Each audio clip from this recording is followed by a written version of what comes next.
It's a Marty party.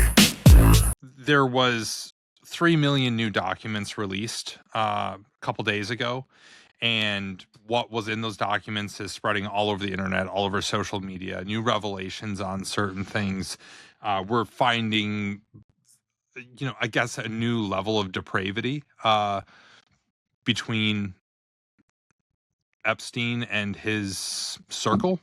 And his circle was a lot of people that we recognize the names of. We're going to get into all that. I think we need to start, though, with a little bit of a baseline reset because there's so much hype around this. There's so much that people are talking about this file release and really the events of, let's call it, the past year. And I think a lot of people don't realize that this Epstein saga, for lack of a better term, goes back over 20 years. Like, this goes back quite some time. So I want to run through a timeline here and bring everybody up to speed. Let's go all the way back to March 2005, where police in Palm Beach, Florida, began an investigation into Epstein after the family of a 14-year-old girl reported she was molested at his mansion down there in Florida. Now, there were multiple underage girls, many of them high school students, later told police Epstein hired them to give sexual massages. So already right off the bat, this is 2005. Guys being accused of some pretty heinous stuff with underage girls. May 2006, just a year and a couple months later, Palm Beach police officially signed paperwork to charge Epstein with multiple counts of unlawful sex with a minor. But the county's top prosecutor, State Attorney Barry Kreischer, took the unusual step of sending the case to a grand jury.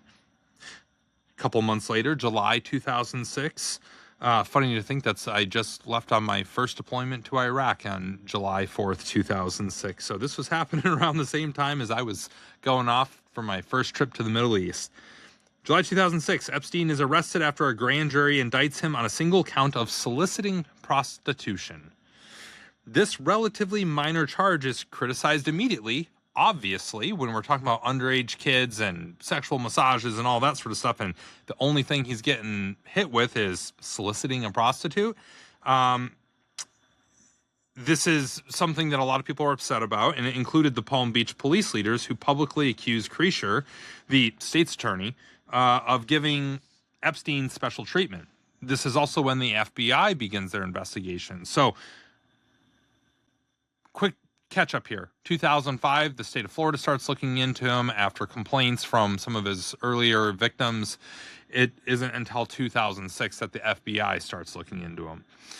In 2007, federal prosecutors prepare an indictment against Epstein, but Epstein's lawyers negotiate with U.S. Attorney in Miami, Alexander Acosta, that name will come up again later, about a plea bargain that would allow Epstein to avoid federal prosecution. They claim Epstein's alleged victims are unreliable witnesses. Yeah. You judge for yourself on that one. June 2008, under a secret arrangement, of course, that's the only arrangements that happen with Epstein, the U.S. Attorney's Office agrees not to prosecute Epstein for federal crimes. Wow. Instead, Epstein pleads guilty to state charges, including 1 count of soliciting prostitution and 1 count of soliciting prostitution from someone under the age of 18. So I guess they're at least recognizing at that point that his heinous acts involved minors, which I think is an important distinction. He's sentenced to 18 months in jail. But he spent most of that time on work release where he'd leave in the morning and come back at night. And from what I can tell, he didn't even serve the full term. That happened in June 2008, July 2009, only 13 months at the most later, Epstein was released from jail. For the next decade, multiple women who say they are Epstein's victims waged a legal fight to get his federal non-prosecution agreement. That was that agreement that they made, is that the feds would not prosecute him if he accepted those charges of soliciting a prostitute and soliciting somebody under the age of 18. So, yeah, quite the agreement, right? Considering what the guy was responsible for. But they were, these victims were trying to get that agreement voided in order to hold him and the others around him liable for the abuse they experienced.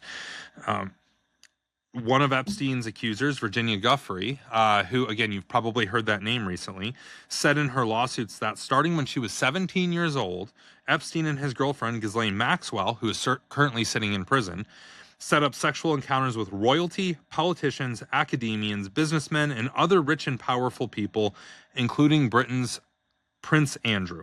And not surprising to literally anyone on planet Earth, all of those accused denied the allegations against them. Yeah, real shocker there. Now, November 2018, this is 9 years later at this point. That happened in 2009. Now we're up to November 2018.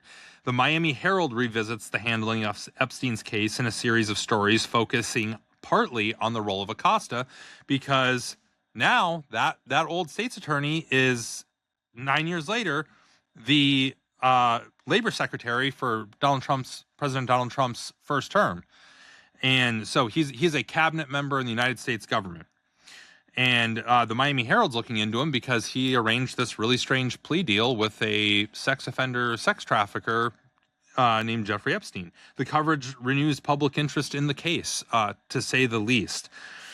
Now, about 6 months later, July 6, 2019, Epstein was arrested on federal sex trafficking charges after federal prosecutors in New York concluded they weren't bound by the terms of the earlier non-prosecution deal. So I don't know what legal jujitsu happened, but they were able to get around that deal. It was only a few days later that Acosta resigned as the labor secretary because everybody was rightfully pissed the fuck off that guy who made that deal was a sitting cabinet member. A month later, August 10th, 2019, guards find Jeffrey Epstein, dead in his cell at a federal jail in New York City. This is where a lot of you started to become aware of this guy, Jeff Epstein, right? Was when he initially committed suicide in a jail cell. Investigators concluded he killed himself. Almost everybody else concluded he did not kill himself because we weren't fucking born yesterday. The DOJ, the Department of Justice, later released security camera footage from inside the prison. Outside analysis determined, or at least suggested, that the footage might have been edited, and up to 2 minutes and 53 seconds were missing from the security camera footage inside the jail.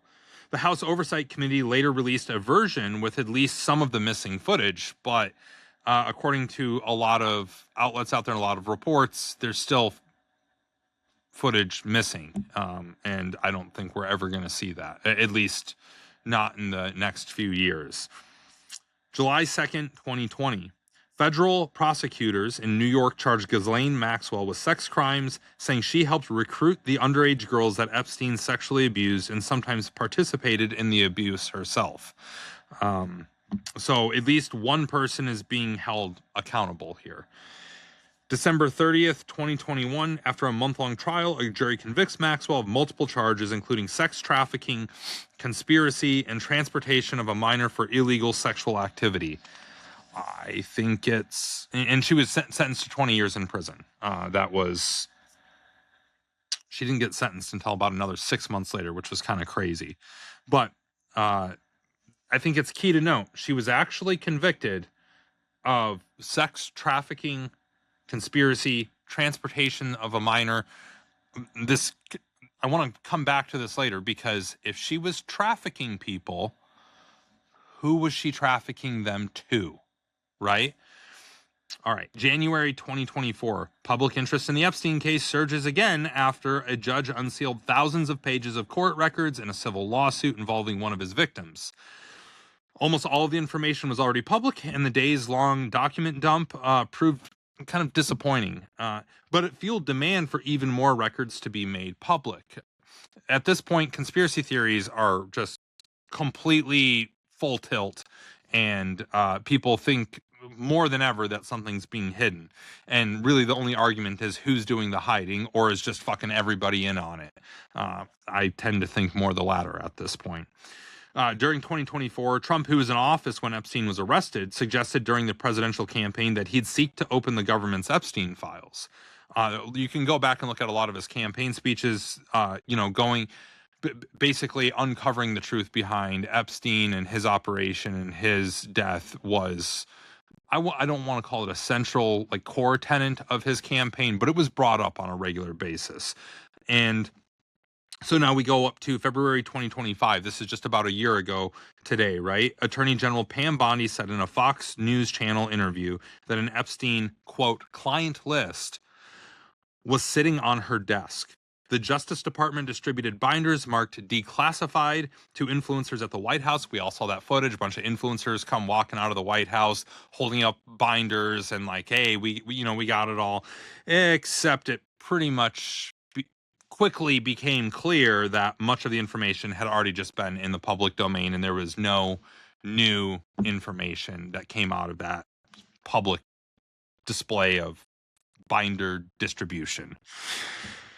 July 7th, 2025, the Justice Department said Epstein didn't maintain a client list and it won't make any more files related to his sex trafficking investigation public. Quite the reversal. July 17th, 2025, 10 days later, the Wall Street Journal described a sexually suggestive letter that the newspaper said bore Trump's name and was included in a 2003 album for Epstein's 50th birthday. Trump denied writing the letter, calling it false, malicious, and defamatory. And the next day, Trump sued the Wall Street Journal and media mogul Rupert Murdoch, who owns the Wall Street Journal, or owns the company that owns the Wall Street Journal. And I don't know if anybody remembers that, but it was quite the letter. And obviously, it'll play out in court whether it was authentic or not. July 18th, 2025, the very next day, the Trump administration asked a federal court to unseal grand jury transcripts related to Epstein's case in an effort to put a political crisis to rest. This was a full-bore political crisis after the Wall Street Journal ran copies of that letter. July 23rd, 2025, almost a week later, a judge rejects a Trump administration request to unseal transcripts from the Epstein grand jury investigation in Florida, but similar requests for grand jury transcripts in the cases against Epstein and Maxwell in New York remain pending. Meanwhile, a House Oversight Subcommittee voted to subpoena the Justice Department for files. The full committee issued a subpoena for Maxwell to testify before committee officials in August. So, I want to, again, this is where it's not fair to pin this all on one person, the cover up or anything like that. This judge doesn't answer to any president or anything. You've got a judge saying, we're not going to release these transcripts and some of the evidence and stuff. So there's a lot of different possibilities here on who all is complicit in keeping certain information hidden. November 18th, 2025, Congress passed the Epstein Files Transparency Act. Literally took an act of fucking Congress. Won't be the last time we talk about an act of Congress to just tell the fucking truth in this podcast. Just wait till later. This Epstein Files Transparency Act required the Department of Justice to publish all Epstein-related investigative materials within 30 days. President Trump signed the bill into law himself. December 19th, 2025. This is about a month later. The day after the deadline. The Department of Justice issued a first batch of files by the statutory deadline, but released only a fraction of what was required. So this wasn't all of the files. They released some of them. I imagine this was just as far as they got into all the files, reviewing them themselves so that they could edit and blackline and all that sort of stuff. Many of the documents were heavily redacted or just altogether unavailable, which drew bipartisan criticism as well as criticism from all of us about whether they were complying with the law that Trump himself signed. And this is important because when you look at those documents, there's entire pages that are redacted. Entire pages. Like, it wasn't the act of transparency that everybody hoped or that the law demanded. January 30th, 2026, this is just a couple of days ago. Under the Transparency Act, the Department of Justice published its largest tranche yet of Epstein materials, over 3 million pages. I think it's closer to 3.5 million pages of documents, including 2,000 videos and 180,000 images. Now, the Department of Justice officials stated this release brought the department into compliance with the law, with that Epstein Transparency Act, and the material included all of the investigative files. This is the this is the tranche that everybody's talking about right now. All the screenshots you're seeing on social media and things like that. This is that batch. There was also correspondence, court records, emails, photos, and videos from federal inquiries into Epstein's activities. Deputy Attorney General Todd Blanche said the files contained images and communications involving Epstein's networks and associates, but insisted that no evidence from the files justified new criminal charges against additional individuals. So again, we got Epstein dead. We got Ghislaine Maxwell sitting in prison for trafficking, yet still nobody that has what was the client, was the buyer, was the person asking them to traffic these people, right? Even though, as you scroll through all these, there's all sorts of people asking about or talking about the girls that Jeffrey Epstein would find for them. So who has been mentioned in the files so far?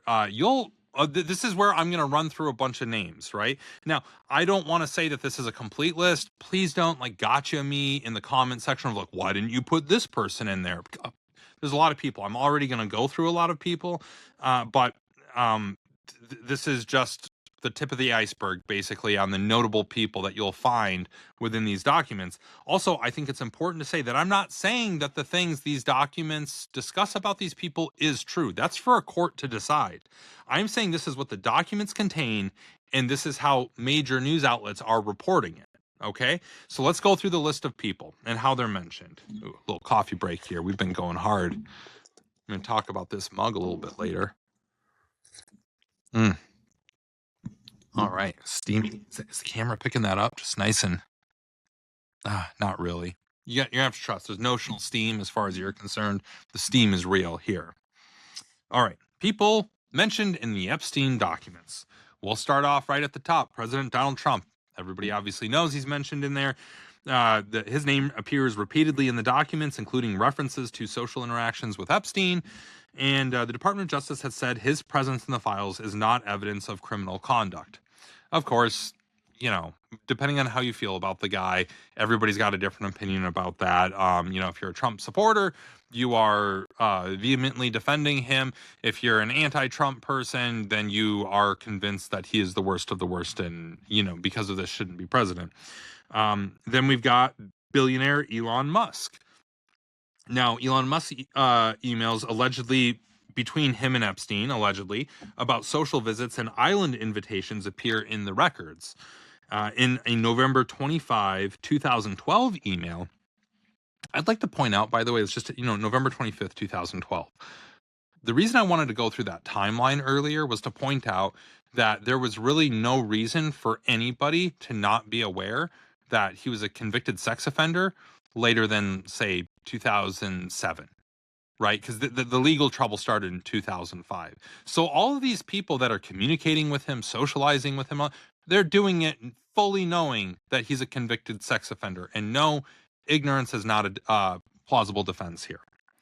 So Elon Musk, November 25th, 2012 email. Epstein allegedly asked Musk how many people he would be bringing for the helicopter ride to the island. Musk allegedly responded, quote, probably just Tallulah and me. Now, Tallulah Riley was Musk's wife at the time. Musk then allegedly asked, quote, what day/night will be the wildest party on your island, question mark. On Christmas Day, he allegedly sent another note asking again about parties. Quote, do you have any parties planned, question mark. I've been working to the edges of sanity this year, and so...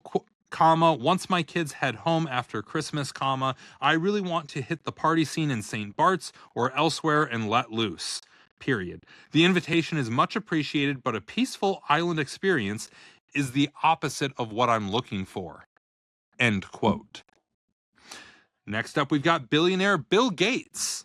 Now, Epstein's emails include unverified claims drafted by Epstein about Gates, and included everything from getting him drugs to, quote, sex with Russian girls, end quote, which Gates's representatives have, of course, denied. Then we've got so let me see if I can pronounce this name correctly, Andrew Mountbatten Windsor, formerly known as Prince Andrew. Everybody knows him as Prince Andrew. He's the brother of King Charles, the current King of England, and son of the late Queen Elizabeth. He has been stripped of his royal title in the wake of his alleged connections to Epstein, and newly released photos appear to show him on all fours over an unidentified female. The face is blacked out. He has repeatedly denied wrongdoing. Next up, we've got Howard Lutnick. He is the current U.S. Commerce Secretary, so another cabinet-level figure. And he is referenced in emails coordinating travel to Epstein's island with his family in 2012, where they allegedly spent time. Lutnick previously claimed that he had cut ties with Epstein in 2005. Steve Tisch. He's the co-owner of the New York Giants, the New York Football Giants. New emails allegedly show exchanges between he and Epstein about women and social plans, including one where Tisch allegedly asks for details about a, quote, Ukrainian girl, quote, who allegedly had lunch with him after meeting at Epstein's house. Next up, Steve Bannon. If you don't know, of Breitbart fame, was a chief strategist, or I don't remember what his exact title was for Trump during his first term. Divisive media figure, I would say. Steve Bannon. So the Epstein documents included video from an interview Bannon conducted with Epstein. And so that's not the concerning part. Like Bannon is a journalist of sorts, right? And he was interviewing Epstein on camera. So this wasn't like some, hey, they're hanging out at Epstein's island or something like that. That's not what was going on. But here's where it gets a little bit dicey. Emails from November and December 2018 indicate Epstein sent Steve Bannon and his son, Sean Bannon, Hermes Apple Watches, which were priced, from what I read online, about $1,500 a piece at the time. So make of that what you will. Next up, Brett Ratner. He's an American movie director and producer. You might have heard of some of his movies. He directed all the Rush Hour movies, and he also did X-Men: The Last Stand, among many others, including the recently released Melania documentary. And he's also executive produced some of my favorite movies, frankly, War Dogs and The Revenant. I love those movies. Well, in 2017, multiple women accused Ratner of sexual misconduct. That's been out in the open for some time now. Photos in the Epstein files, though, allegedly show Ratner with his arms around a female in a white top on a couch next to Epstein, who is shoulder to shoulder with another female. Peter Thiel. He's a prominent, again, another, I believe, billionaire. Yeah, billionaire. He's a prominent German-American billionaire entrepreneur, venture capitalist, and political donor known for co-founding PayPal and Palantir Technologies, as well as being Facebook's first outside investor. That's important to note. The Epstein files indicate Thiel met with Epstein multiple times between 2014 and 2017 and was in communication with him at least until 2019. Okay, and then we've got Dr. Mehmet Oz, or just Dr. Oz as he's known in the media. He's a talk show host who now heads the U.S. Centers for Medicare and Medicaid Services in the Department of Health and Human Services. So again, he's working in the government right now in the current Trump administration. Records allegedly show travel arrangements paid for by Epstein, along with other interactions, including an email sent from Oz to Epstein in 2016, but the message is redacted. Of course, there's a lot of interesting things that are redacted, including where, not specifically from Dr. Oz, I don't know, but I've seen other messages where some sort of heinous, depraved things are being talked about in the body of the email, and the from line is blacked out. And it's like, who are we protecting here? Why aren't we showing who sent that email to Epstein?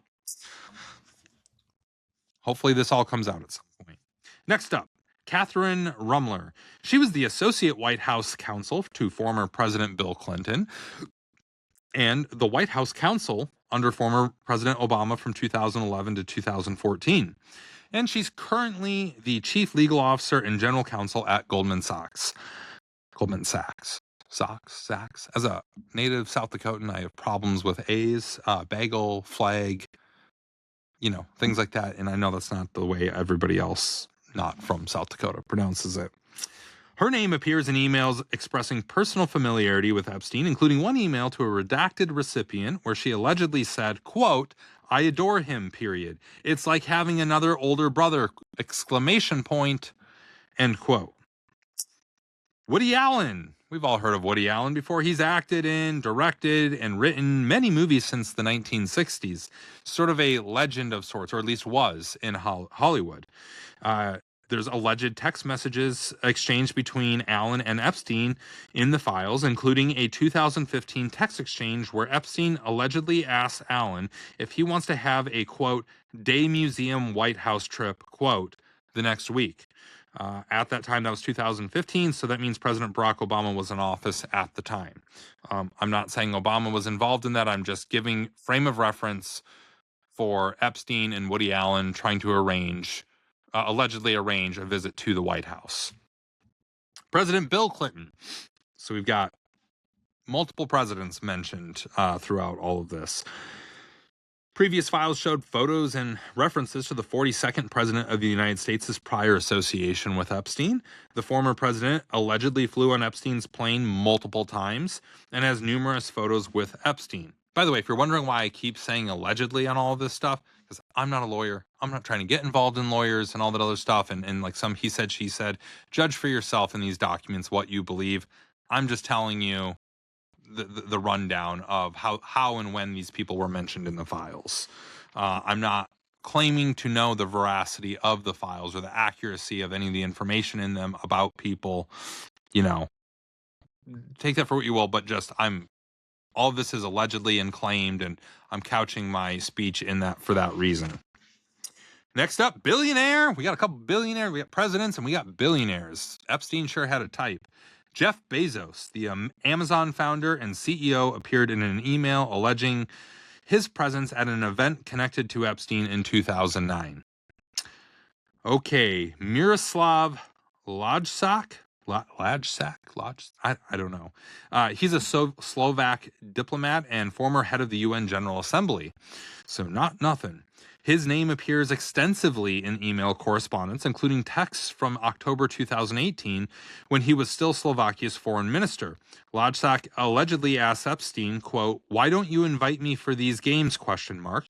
I would take the MI girl, period, end quote. Who wouldn't? Epstein replied. You, quote, you can have them both. I am not possessive, period. And they're sisters, end quote.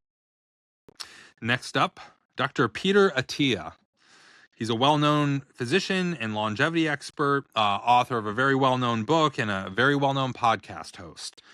He's mentioned over 1,700 times, including one message where Attia allegedly tells Epstein, quote, just in case you have kids listening here, I won't say the word out loud, but a crude reference for female genitalia. Okay, like put that in brackets there because I'm not going to say the word out loud. And then he picks up saying is, comma, indeed, comma, low carb, period. Still awaiting results on gluten content, comma, though, period, end quote. So blank is indeed low carb, still awaiting results on gluten content, though. Attia admitted that he met with Epstein at his home in New York City 7 or 8 times between 2014 and 2019. I will again bring up all of these interactions with these people during the, between 2008, 9 and forward are all after he was already a convicted sex offender. All right. So again, not all of these people are automatically guilty of rape, pedophilia, and sex trafficking. Of course, just because you're mentioned in there doesn't make you automatically guilty. But for the rest of us, this is a very stark reminder that you should be very careful about who you associate yourself with. Now, I think it's true that sort of career advice people get, it's not what you know, it's who you know.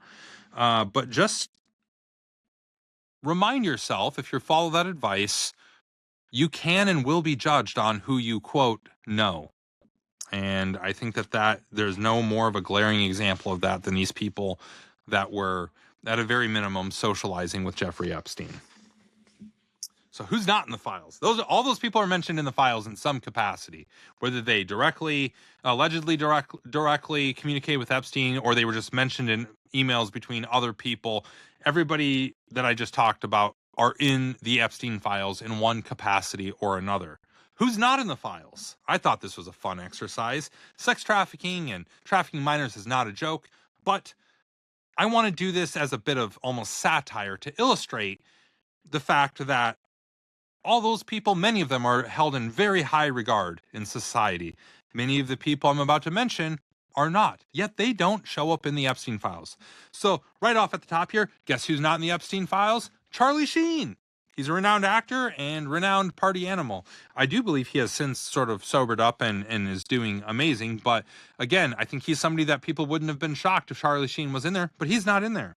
Howard Stern, that famous talk show host who would literally have women live on his show riding vibrators. Yeah, he's not in the Epstein files. Jimmy Kimmel, he's the current late night host and the former host of The Man Show.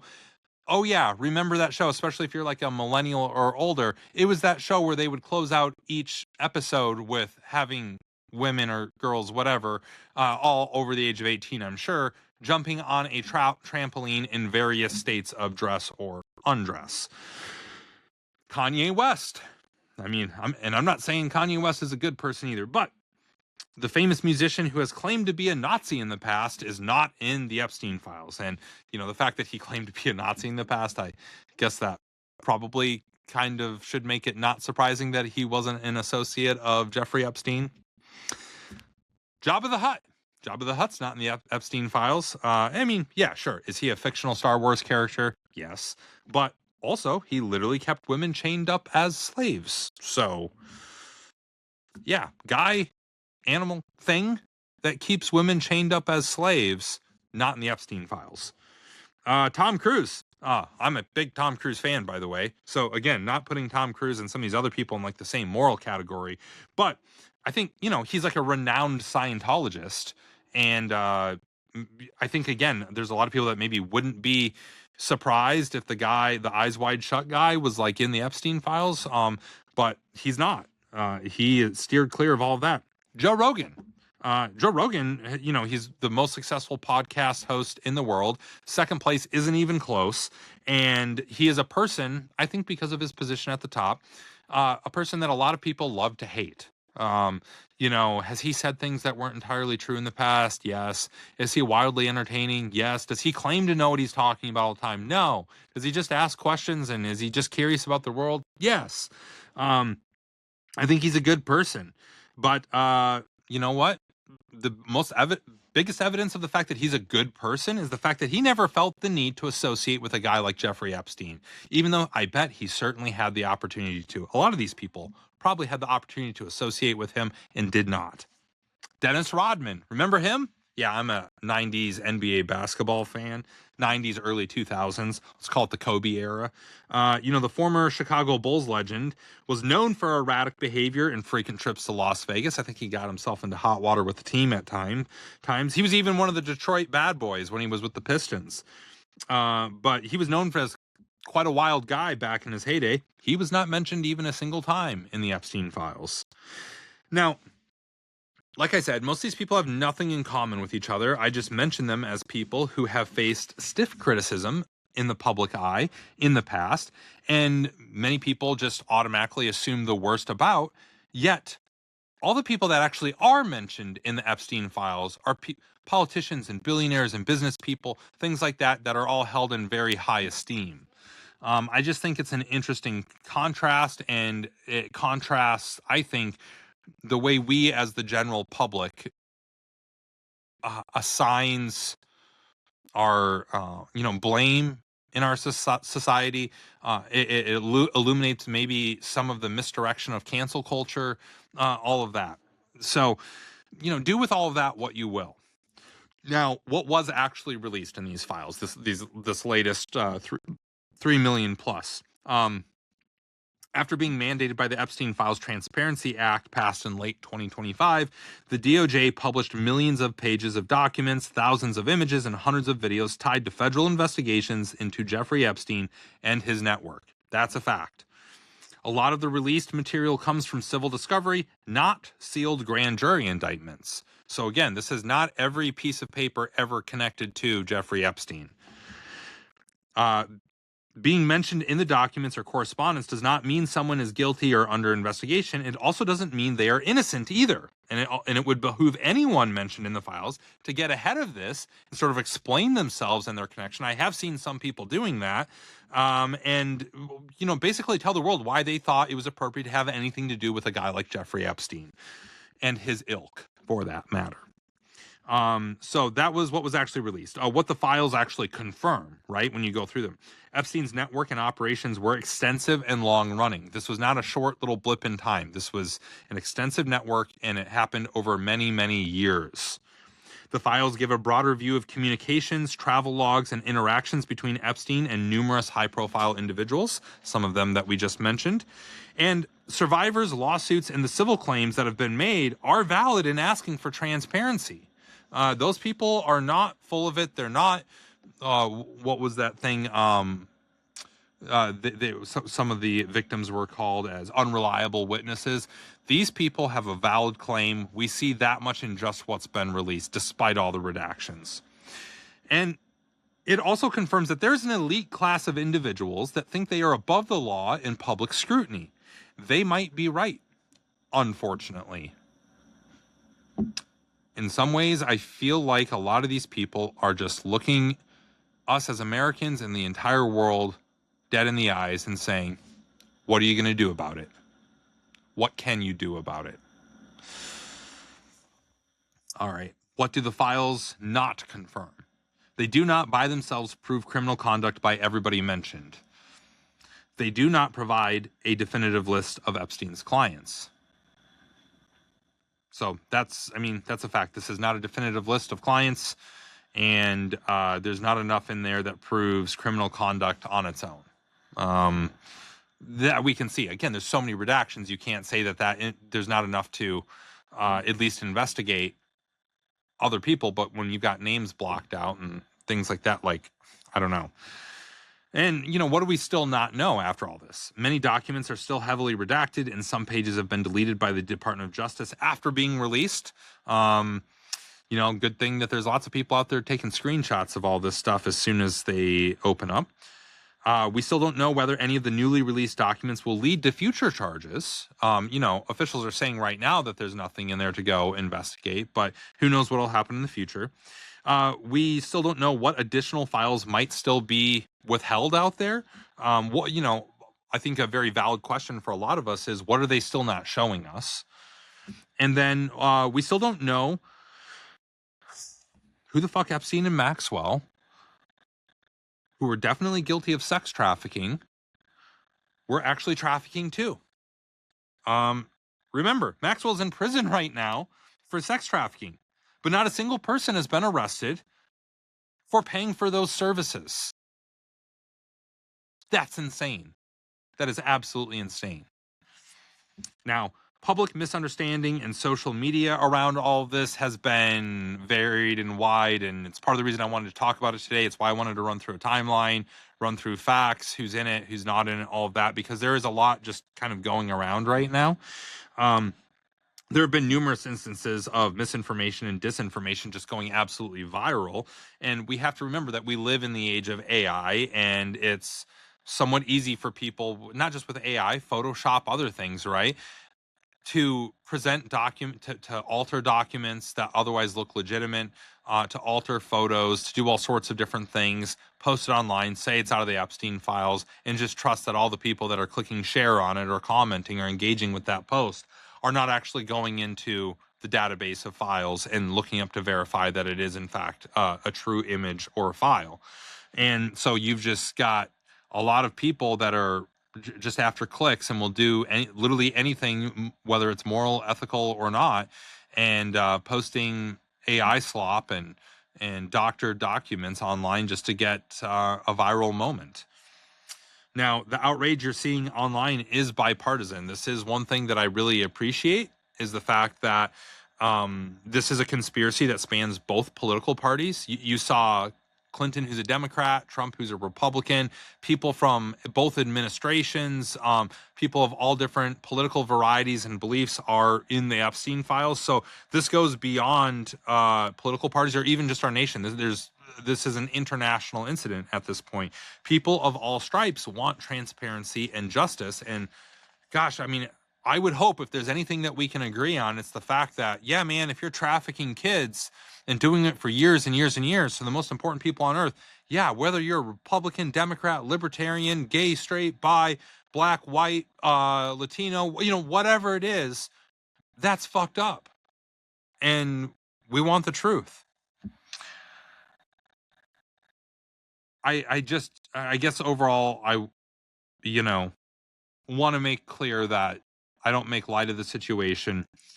And it's something that I hope we all stay on and we don't get distracted from as we, you know, get hit with news cycle after news cycle.